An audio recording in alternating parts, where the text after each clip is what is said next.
Kendall Lexington residents asked me if we're recording it because they had another commitment at 11 o'clock today, but they wanted to get to hear and learn more about how all this works. So it's a good thing we're recording it.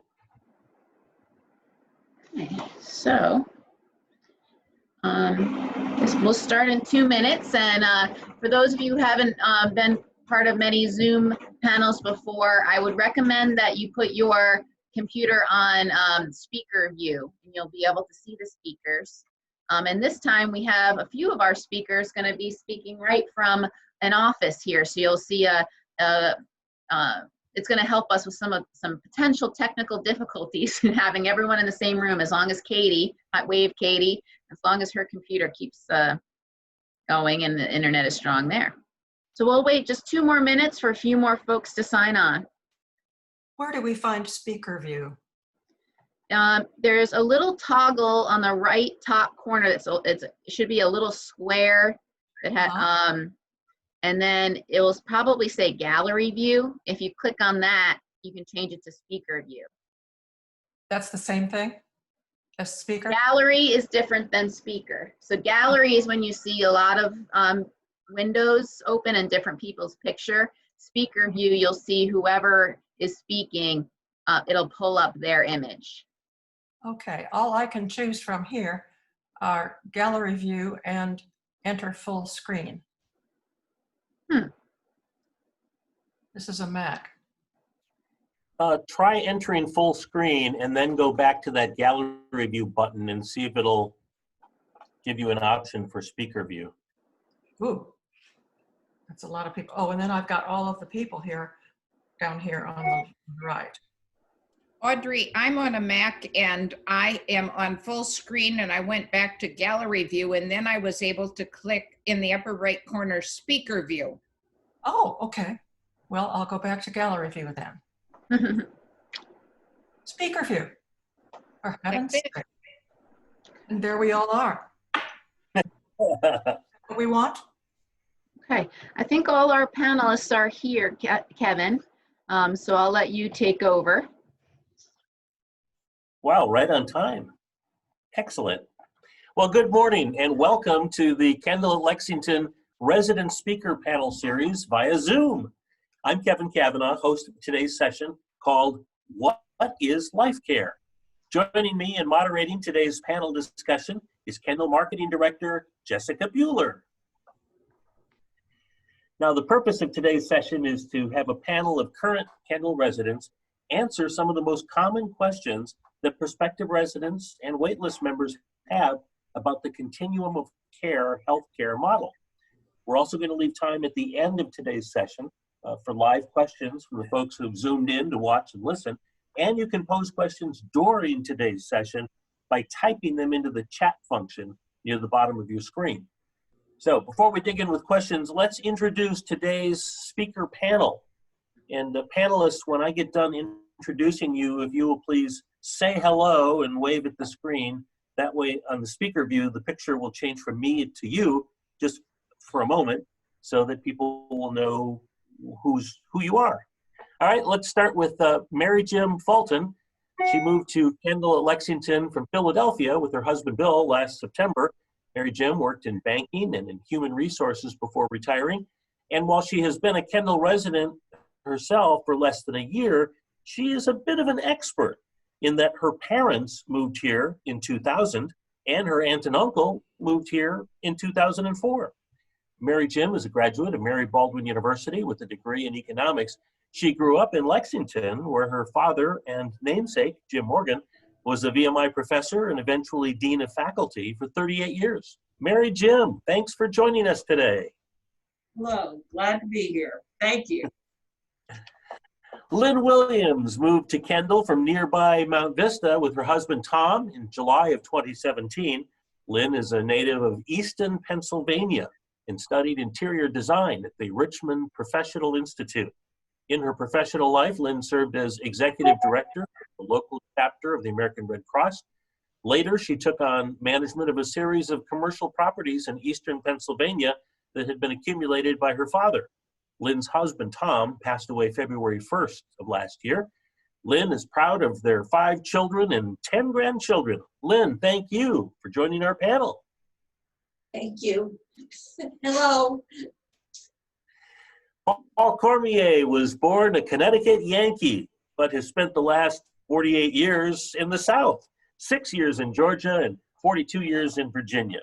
After college, he spent 5 years on active duty with the U.S. Army with 2 combat tours in Vietnam. Upon leaving active duty, Paul enrolled at Emory University Law School in Atlanta, obtaining his law degree in 1975.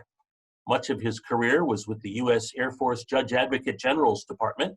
He specialized in aviation tort law and retired as Chief of Aviation Law in 2003. Paul's life partner, Lauren Wiseman, became a permanent resident of the Borden Health Center here at Kendall in 2017 due to dementia. Now, Paul moved into his apartment at Kendall in 2018. Lauren died February 21st of last year. Paul, thank you for lending your experience to today's panel. Hello, everyone. Hi. Jim Surface grew up in Roanoke, Virginia, but moved to Kendall from Johnson City, Tennessee. Jim was in the bank trust business for 32 years before retiring in 2003. Jim is a music lover and a history buff. He also enjoys playing bridge, swimming, and walking his dog, Rusty. Jim is the newest resident of Kendall at Lexington, having moved in just 30 days ago on July 1st. Jim, thank you for joining our resident panel. Thank you. Meg Stackpole moved to Kendall at Lexington from Rye, New York with her husband, Chris, in July of 2016. Meg has been active in a variety of community organizations over the years and has a great love of gardening. Her husband, Chris, is now a resident at the Borden Health Center. Meg, thanks for joining us this morning to share your experiences with Kendall Lifecare.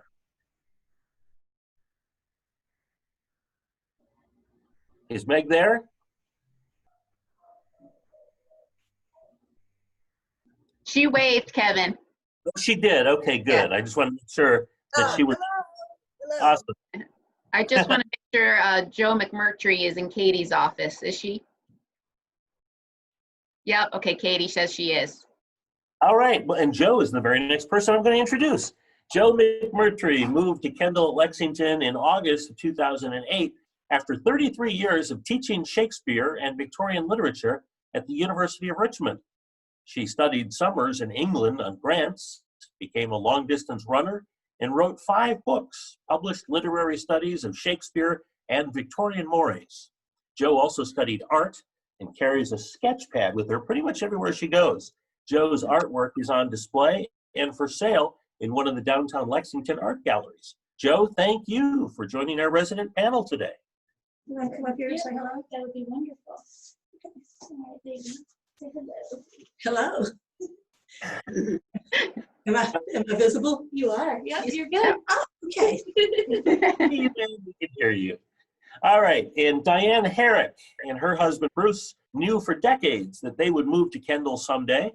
Back in the 1990s, Diane served as project coordinator of Lexington Retirement Community, the group that created what would become Kendall at Lexington. She and Bruce got on the wait list back in June of 1997, 3 years before Kendall's grand opening in 2000. Sadly, Bruce died in 2012. So Diane wound up moving to Kendall alone and years earlier than she and Bruce had originally planned. Diane currently serves as president of the Kendall at Lexington Residents Council. Diane, thank you for joining us. Glad to be here. And finally, a quick introduction of Kendall at Lexington's marketing director, Jessica Buehler. Jessica joined the management team of Kendall at Lexington in 2015 and has helped move residents into over 85 apartments and cottages in that time and help them navigate the many choices presented by the Continuum of Care CCRC model. Jessica, it's your turn. Please walk us through some of the highlights of a Kendall residence and care agreement and just the basics of Lifecare. Sure.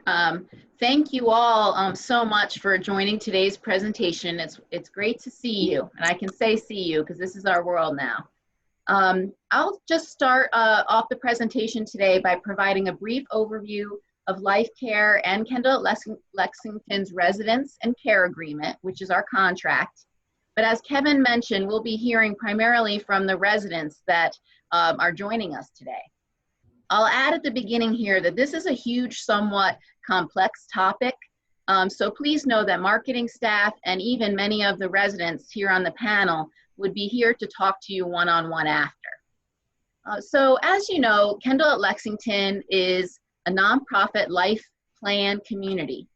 Many call that a CCRC. It offers a wellness-focused, resident-driven lifestyle for independent living. But when needed, the Borden Center and the Webster Assisted Living Center provide in-person, person-centered support for memory care, assisted living, and nursing care. So why a life plan community? The primary reason indicated to us is peace of mind.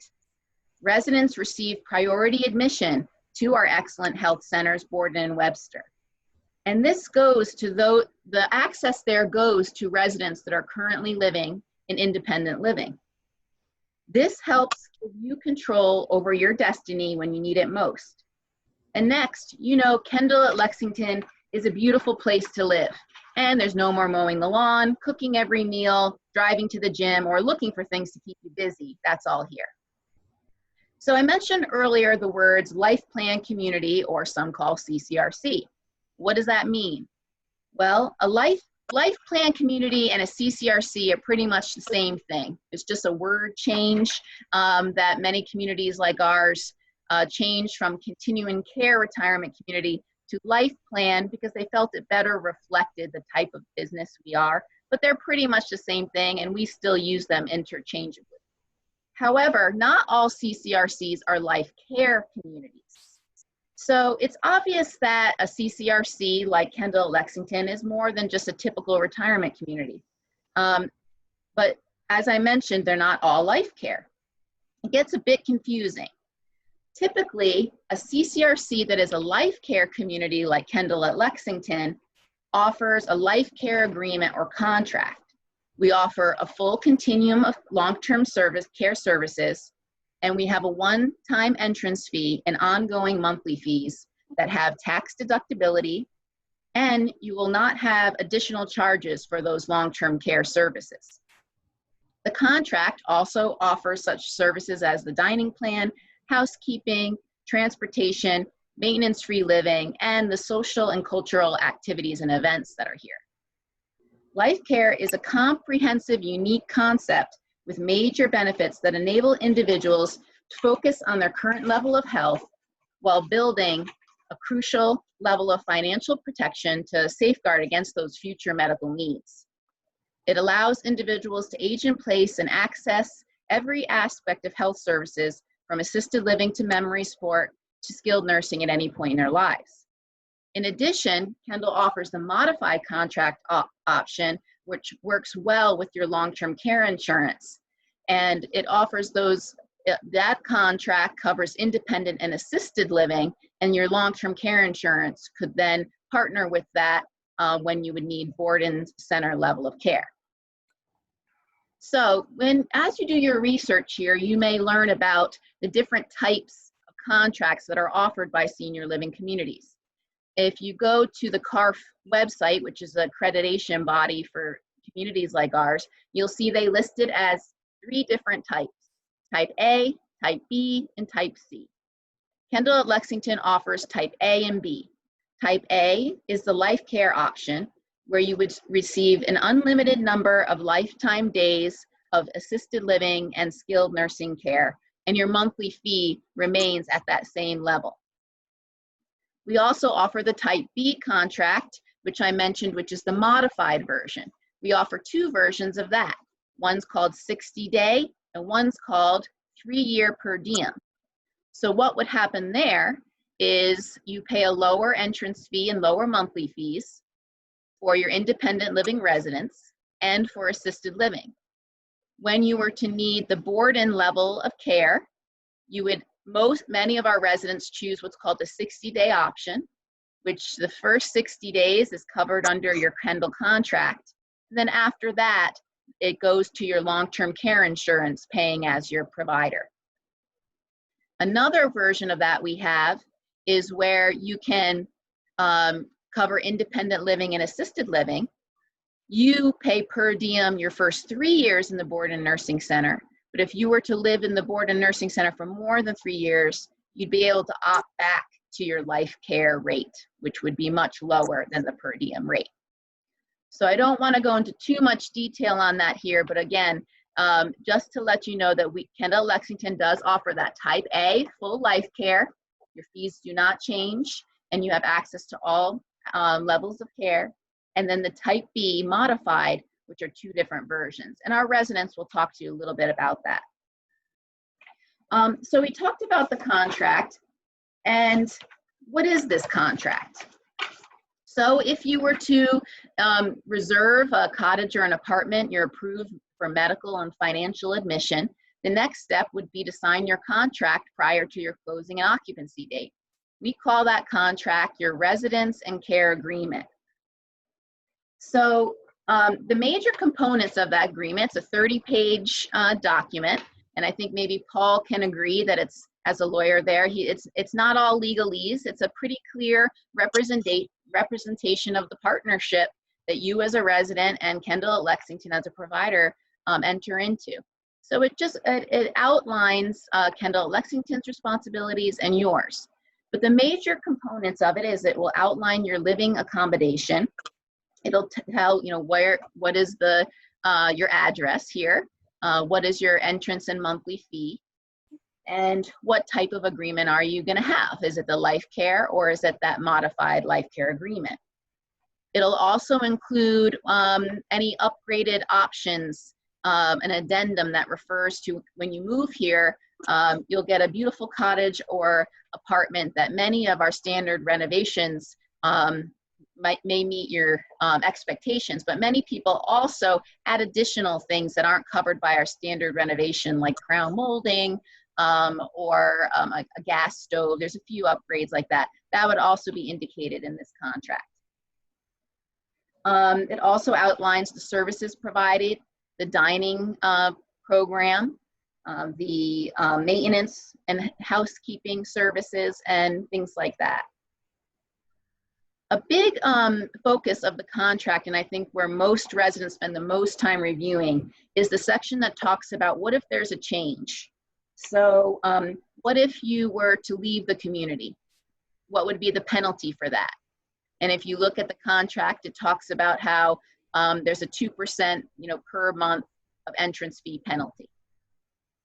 It also talks about, well, what if my spouse passes away? There is a refund of entrance fee there if you've been here for a certain amount of months. It talks about what if I was to move to assisted living, what happens to my fee? We mentioned it would stay the same. And then it talks about what if my spouse was to move to Borden, but I live in a cottage. And that also talks about if you have Lifecare, your fee would not change. So it outlines those components, and we'd be happy to share this contract with you now, just as a sample for you to review. And of course, meet with you one-on-one over Zoom and kind of go through line by line to work on that. It also talks about how would you request an internal move. So some residents who live in a cottage typically may say, I'm not ready for assisted living, but my mobility has declined. How do I request that? And there is a provision in the contract that allows for an internal move request to an apartment for medical, financial reasons, or for the death of a co-occupant.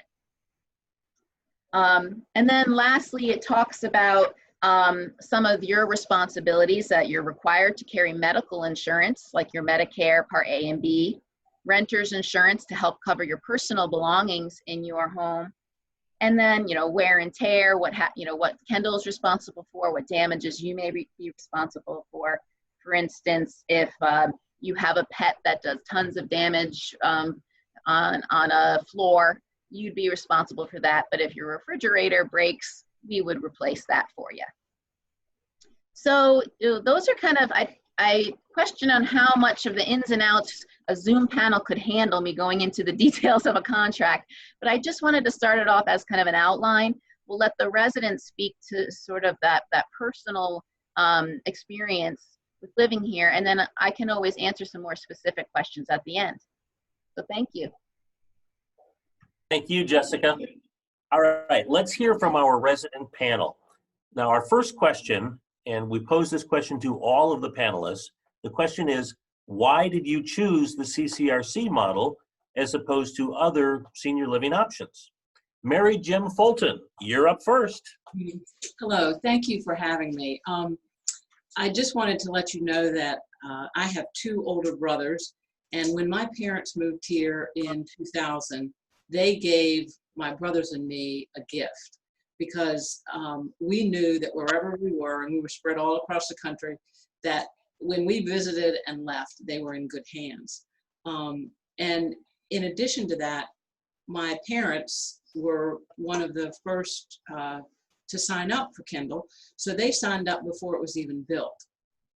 And that was in 98 or 1999. And at the time, both my parents were healthy.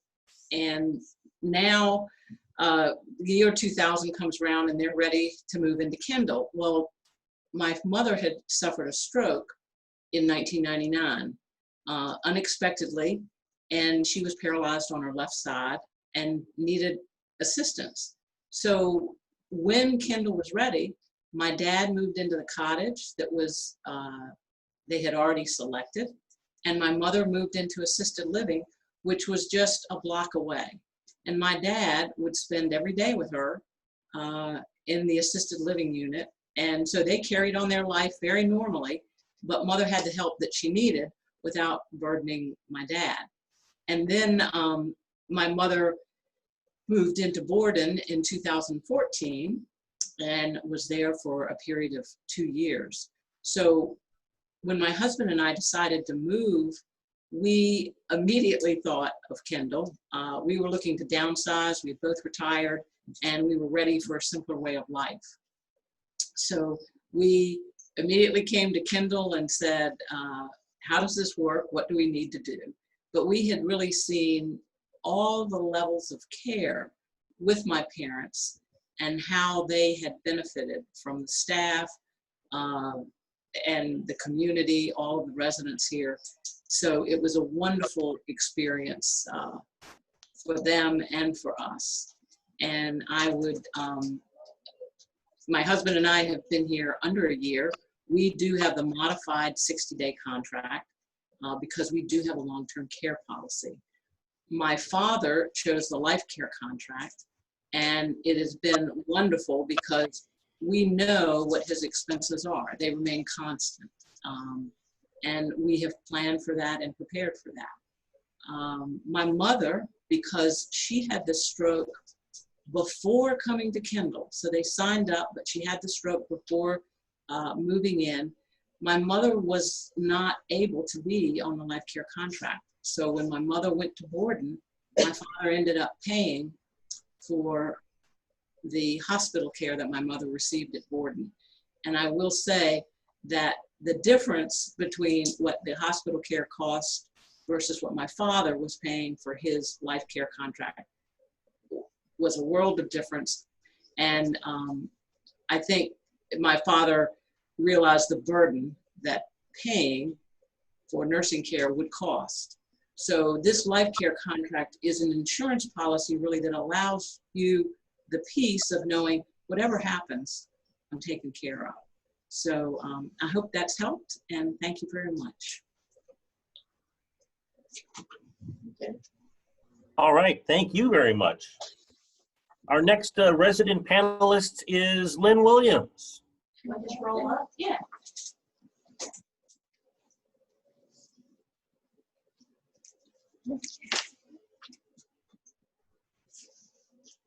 Hi, Kevin. So Lynn, so again, the question that we're posing is, why did you choose the CCRC model as opposed to other senior living options? We chose the full care as we were very young, and as in not old, and had a lot of things that we had planned before we even moved into Kendall. So we chose everything that was available on the care listings. I didn't, put them down piece by piece, but all of you know that if you move to a village like this, there is no lawn mowing, no shoveling snow, but we had so many plans, and they did not materialize as our plans because shortly after we moved here, my husband became ill with dementia and Parkinson's, which is the movement of Parkinson's. Suddenly, we had to use every facility that we had signed up for and didn't expect to have any of that happen. We had the occupational therapy and physical therapy come up to our apartment and work with Tom. He really rallied with the amount of care that he was given. I took care of him mentally and physically in our apartment until he passed away, but he was able to enjoy, and I do mean enjoy. He was a physicist, and he had the occupational and physical therapist come up 3 times a week, and he was insisting that he was going to teach them physics. The hard part was that he probably could. We had a lot of things that I learned and they learned from him was what he could do. His math was still intact. He loved puzzles, word games, and we worked hard every day. When the therapist left, I worked with him, and we had a fun season. I mean, it was just a lot of laughs, a lot of fun, and they took their job very seriously, but allowed the fluctuation of when he was really with it and with fun. And he tried the physical area, was not able to walk well enough in order to do all of that. When it came time that his movement was an impossibility, he could not move his arms nor his legs, I would get him into a chair. And then one day I could not get him out. And he had had many, many strokes. What I learned from many strokes were that if you had one right this minute, they wouldn't be able to tell that from the one he had 5 years ago. So there were a lot of things that happened to him that were silent. And so we worked very hard to do that. The administration was wonderful, helping me with everything and anything that I possibly needed. All I had to do was pick up the phone and talk with someone, and they helped me tremendously. We had a lot of fun things and a lot of very serious things. Eventually, he became immobile. And so he was moved down to Webster for one night to watch him, oversee everything. And then they moved him into Borden the next day, where he passed away 5 days later. It was quite a shock to us. It was so fast. We moved in July 2017, 2018, the summer of 2018, all this happened and kept continuously until he passed in February of 2019. So really, we had the best of everything given to us. I can't say enough about the administration or the staff or the nurses, the caretakers. I watched when they took care of Tom, which was very hard, but they did something that I had watched my in-laws when they were in nursing homes, my parents, both of them. They treated him with respect and with kindness, even though he wasn't aware of what was going on. This was how I felt when it's my time. I want this to be right here with me, with all the gentleness and with the respect that's going on. Another thing that has taken place this year is COVID-19. This has a lot to do with the healthcare too. We were quarantined. A couple of weeks ago, we were all given the pleasure of having our nose tickled to have the test of COVID-19. We have very proudly cheered on the administration, the staff, and everyone who is working so hard with us to keep us in our apartments and safe. And we, in turn, are trying to keep them safe as well as ourselves and the ones in Borden and ones in Webster. All our testing was 100% negative. I am so proud of everyone who respected and cared about each other with the highs and the lows, and there's nothing new and we're all stuck here. Well, being stuck here is important because it's the best place for anything to happen. You never, never know. Thank you. And thank you very, very much. All right, Katie, why don't you go ahead and mute the microphone there in your office as we move on to our next panelist, Paul Cormier.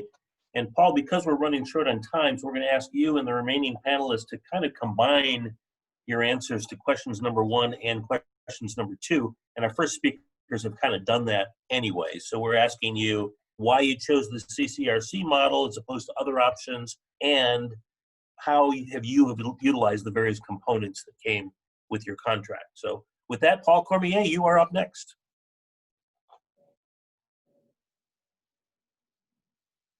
Did we lose Paul? Mike's not on, I guess. I don't see him. He needs to unmute. Paul Cormier, are you still there? He's there, Kevin. He's just on mute. There we go. Okay. Oh, there he's. Okay. My partner Lauren and I had no children, of course, and Lauren had no relatives at all. He had no contact with anybody. I have brothers and sisters, but they're all far away. And so we began to think, who's going to take care of Uncle Paul and Uncle Lauren?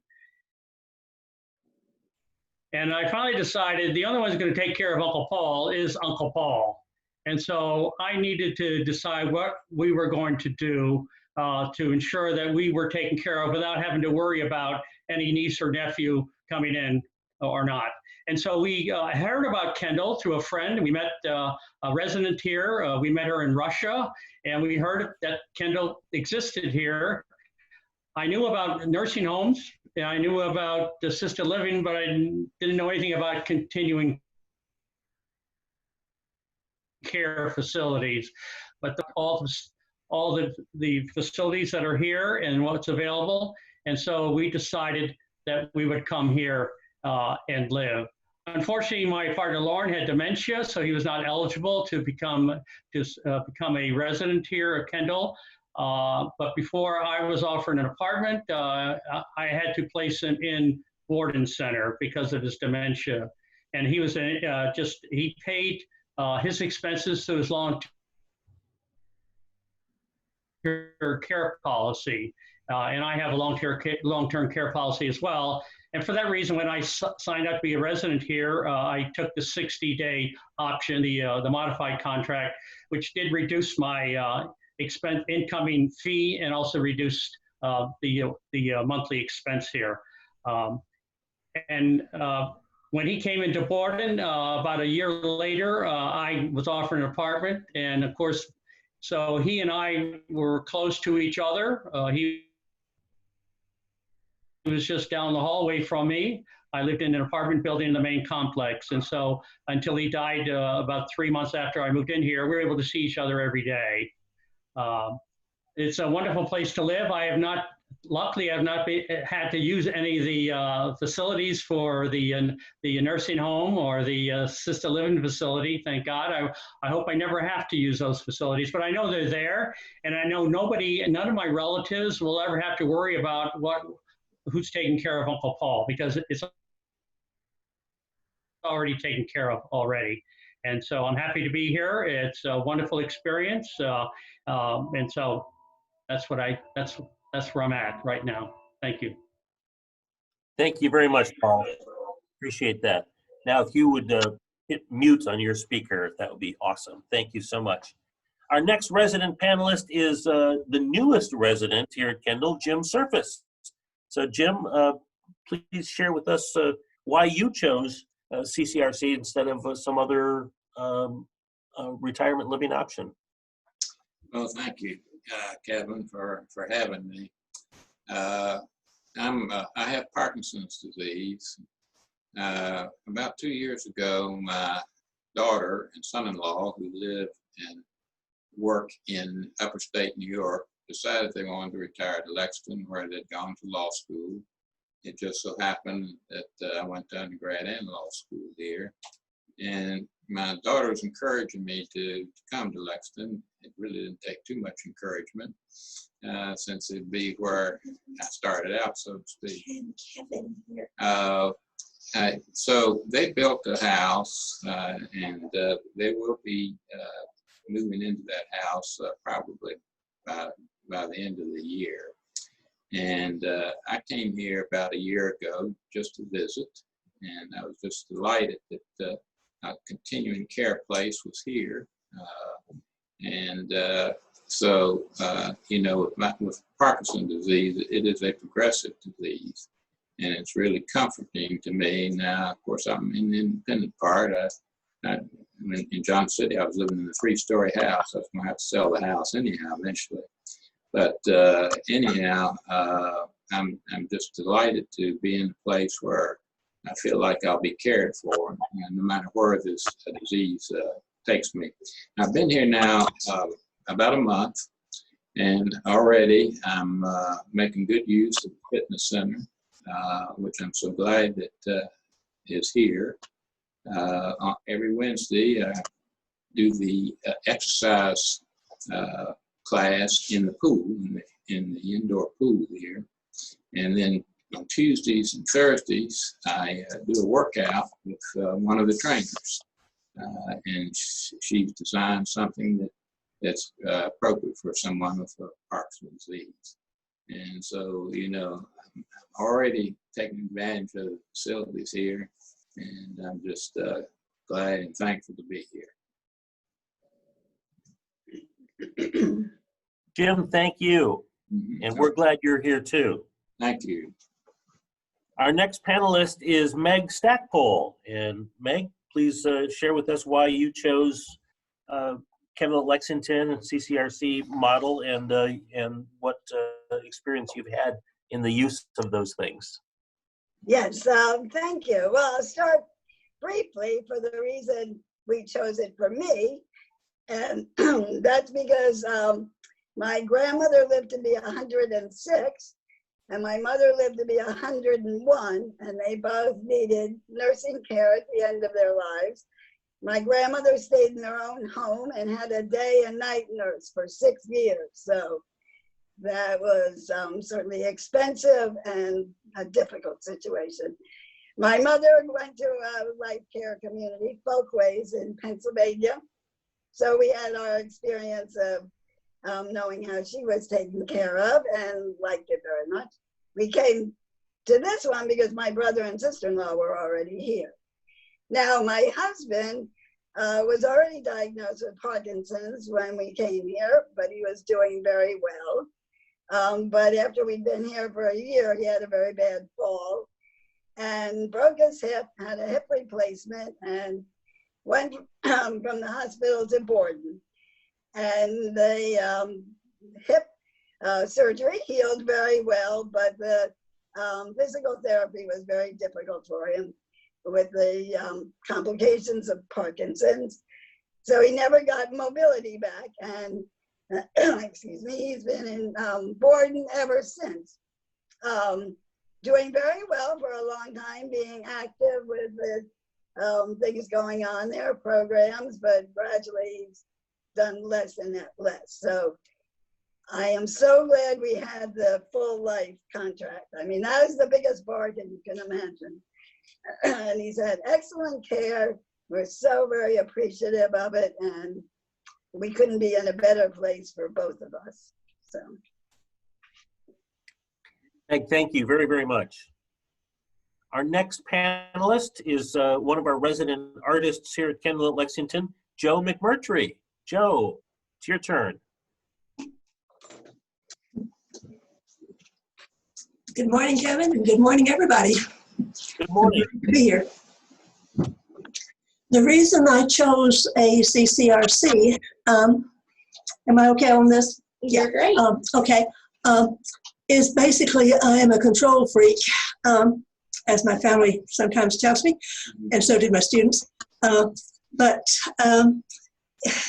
I wanted to choose where I would spend the last years of my life, and I knew that I could convert from being an independent person to a very dependent person in the blink of an eye. And I did not want to have my wonderful family have to come rushing from their busy lives and decide what to do with me, and perhaps if I had to be put in a care facility, put me in some place that happened to have an opening and that I would not have chosen for myself. So that was it. So far, so good. I'm in independent living. I'm having a wonderful time on this beautiful scenic campus with the wonderful people, and just great. So hasn't happened yet. But I did have hip replacement surgery, both hips, not at the same time, 4 months apart. And I chose to go to the Borden Center, our nursing wing, rather than any other rehab facility that I could have chosen, because it was this was paid for by Medicare, and you know I could have gone someplace else, but it did not occur to me because it was things were so good here. It was really, really great.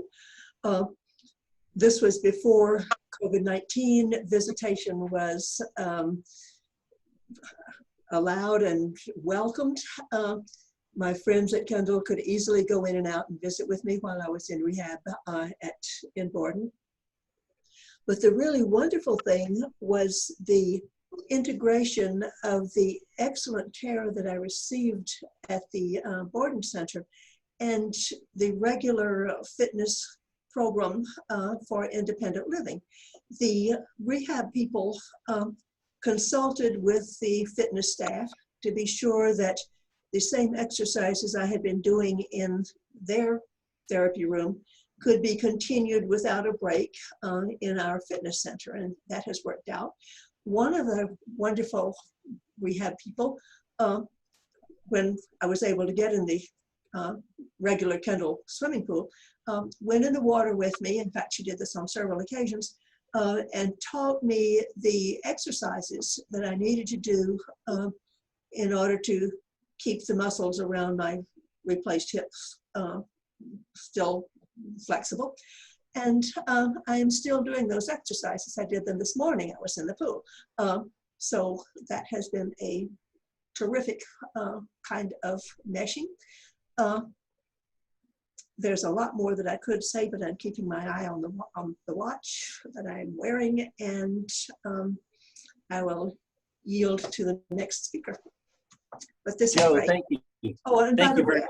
yeah, I do have a lifetime contract. I don't know if I mentioned that, so that if I suddenly need care for the rest of my if I live many years as a vegetable, you know, I am covered, and my family does not have to worry about me. Yeah. Okay. Thank you, Joe. And next panelist is Diane Harris. Diane, take it away. Okay.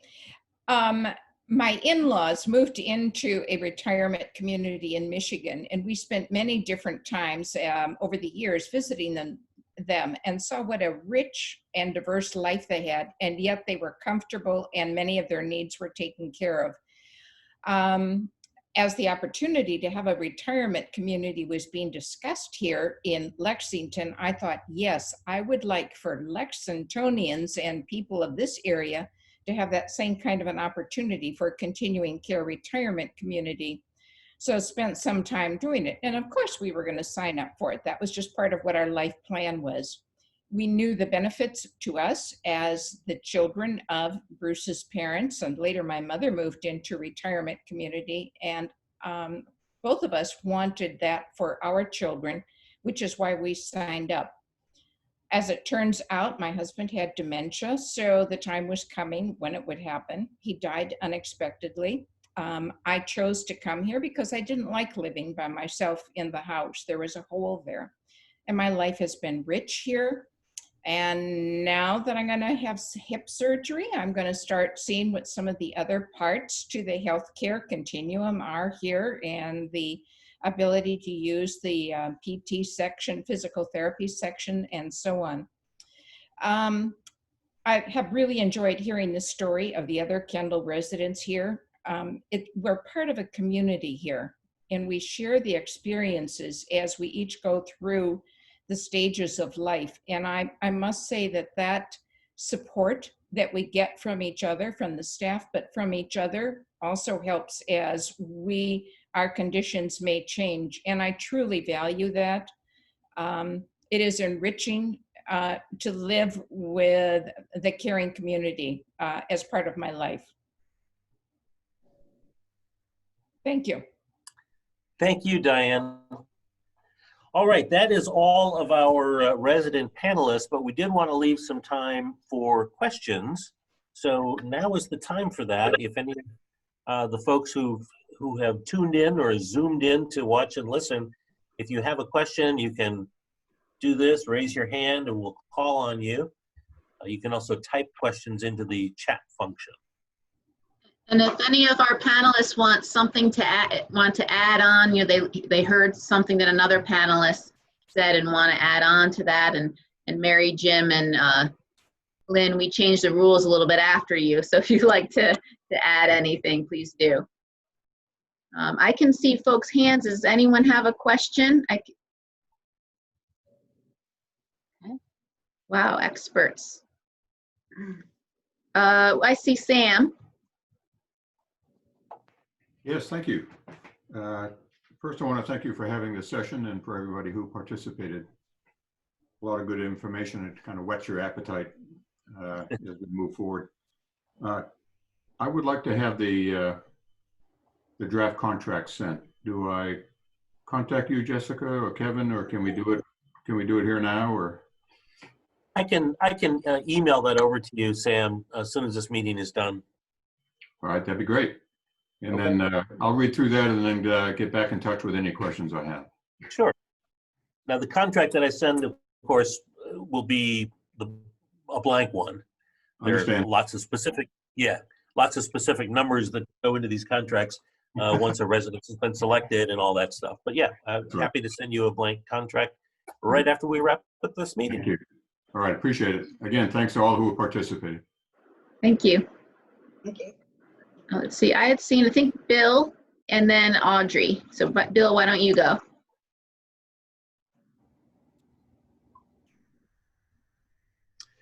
Yes. Our timing for moving in there, we're on the waiting list, is flexible. I'm wondering if we picked out maybe 3 favorite cottages and layouts that were our favorites, if you would notify us when any of those 3 became available. Does your program work that way?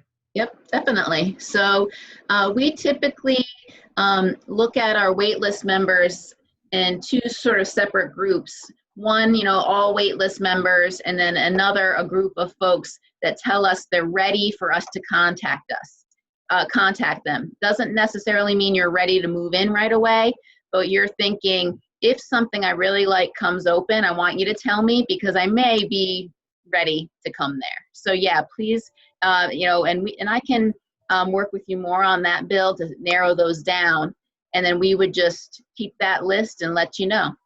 A lot of folks choose a specific floor plan, so they say, let me know if any of your 2,000 square foot cottages become available. But there are some folks who say, let me know if 99 Sycamore comes available. So yeah, we're happy to do that. Okay, good. And I wrote this on the this question on the chat. There was an exchange program with other KLEX facilities. Are there people taking advantage of that where you trade spaces for a week or two? We'll let Diane, she is the pioneer of that. She's used it, and we'll let her talk about that. Yes, John South and I took advantage of that, and we've done 2 visits. One was to Kendall at Longwood, and the other one was to Kendall on Hudson. We loved doing it, and very few residents are doing that between the 2 communities. Part of the difficulty of arranging that is that you have to find someone at one place that specifically wants to come the same week that you want to come to, so that you're doing a mutual exchange like that. And that's kind of tough. For us to go to an urban center and take advantage of being like in Hudson, where we can just toot right in on the train into downtown Manhattan, or to go up and visit the Hudson Valley, that was easy for us. But for someone to want to come to Lexington, that was a little bit more difficult. And likewise, when we were at Longwood, it was delightful to visit Longwood Gardens. So I know that Kendall Corporation, which arranged for this, has thought about doing some fine tuning, but I don't think they have. From time to time, I still check it, and I wish it would revive, because we enjoyed it very much. And Kevin, could you also send us a copy of that draft contract? I will do that, Bill. You bet. Okay, thanks. And finally, you may have at least partially addressed this earlier, but our main income is my pension. And if I pass away, then that puts my wife in a different financial position. Could you repeat again how you handle those situations? Jessica, do you want to take a stab at that, or do you want me to? Bill, can you repeat that question? I lost you a little bit. Yes, our primary income is from my pension. Oh, right, yep. Yeah. And if I pass away, that puts my wife in a different financial position. And how do you handle that? When we when you apply for admission, you'll submit all your financial paperwork. And one of the questions will be, what is the survivorship percentage of your various assets and pension? So that our calculator will take that into consideration, and it looks at 2,000 different iterations of what may happen. So many of those will be if you pass away and your wife's pension figure is lower, because you may have only a 50% survivorship. We've seen some that have 0% survivorship, so none of that pension goes to the spouse. It'll factor in. And so there will have to be, just the easy way to think about it is, if your monthly fee is $6,000 a month and you are spending $3,000 a month on personal expenses, okay, the calculator and the financial program is going to look at, okay, we're going to need to see that they have this $9,000 a month. But if you were to pass away and and your income went away and your income dropped down to a point where it can no longer carry the monthly fee, well, are there assets then that can be tapped in to cover that? So the calculator will adjust to that, and we collect all that info so you would know where you'd stand. Currently, the financial calculator that's on our website assumes a 50% survivorship. So for anyone who has done that money gauge tool on our site, it's assuming a 50%. And again, that's if you want the detailed financials, we'd have to run that whole process. And Jessica? Yep. The survivor's monthly fee would go down a little bit. Yeah, it would. If you'd go to the one-person monthly fee. Yeah, thank you, Meg. Yeah. We've got a couple of questions that have come in the chat room, but Audrey was waiting to ask a question. So Audrey, it's your turn. Yes, I'm on the wait list as well, and my optimum time for coming would be the end of 2021. And I would also like to have a copy of the contract, because I'm much better with numbers if I can actually have it right there and I can study it over and over again. And my son, who is helping me do this, and he lives in Virginia, was also looking for this, something like this, to we can noodle together. Great. Thank you. I will send one to you. Thank you.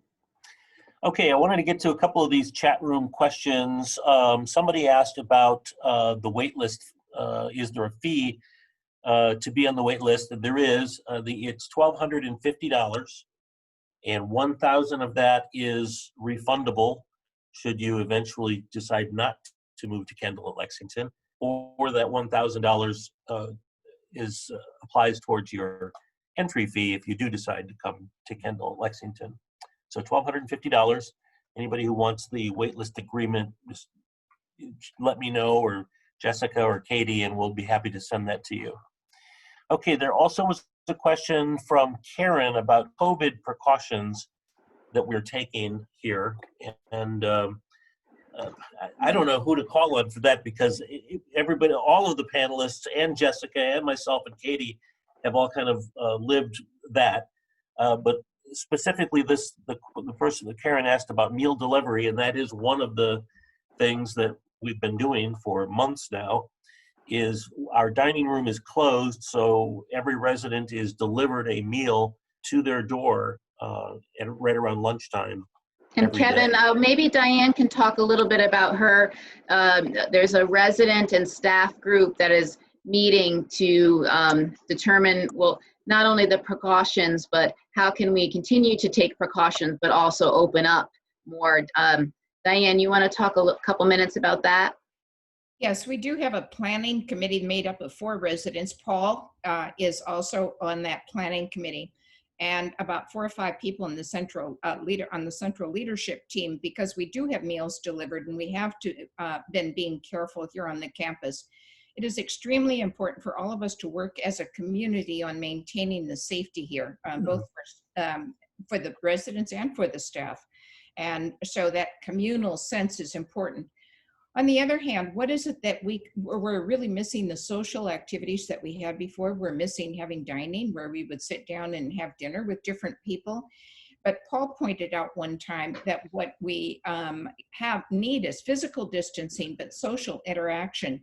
So Paul actually has done, as the convener for our program committee, has come up with a couple ideas. And Paul, do you want to tell about the latest thing that we're just implementing right now? Are you talking about the conversation? Yes, I am. Yeah, what we've done is created different places within the main building itself. We call conversation pods, where we have 3 or 4 chairs gathered together, separated pretty much, so that residents can feel that they can come out of their apartments, they can sit down with other residents and have a conversation or meeting, whatever. And that we want our residents to get out of their apartments, because some of them don't leave, and they just don't want to be able to pass somebody in the hallway and say hello. So we've created about 8 or 9 different places within the building where people can come and sit and chat with each other and visit.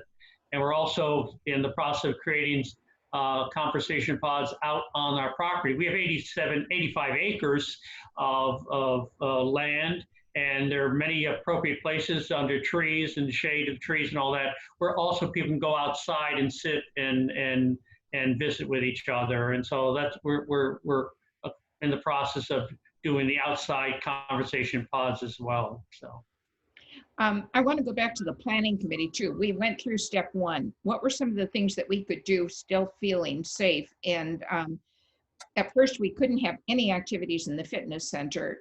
In step 2, which is what we're in now, classes have resumed, but again with safety precautions. I'm happy to go in the pool on my scheduled time so that I can go in there and exercise. We have some of our fitness classes outside, actually, and then a few inside. In the hotter months, we have to figure out how to do that. We also are able to go back to having our committee meetings, and everyone feels really happy that we can still continue the vibrant life that we have here, given COVID, and have our committees continue to do their activities. So I think that all of those have been helpful. The other thing that administration set up is they have a checkpoint for every car that comes in. We are in construction here right now on our site, and all of the workers are screened every day. I believe staff can come through without having their temperatures taken. No, you have your temperature taken every day? Okay. All staff, all essential personnel as well.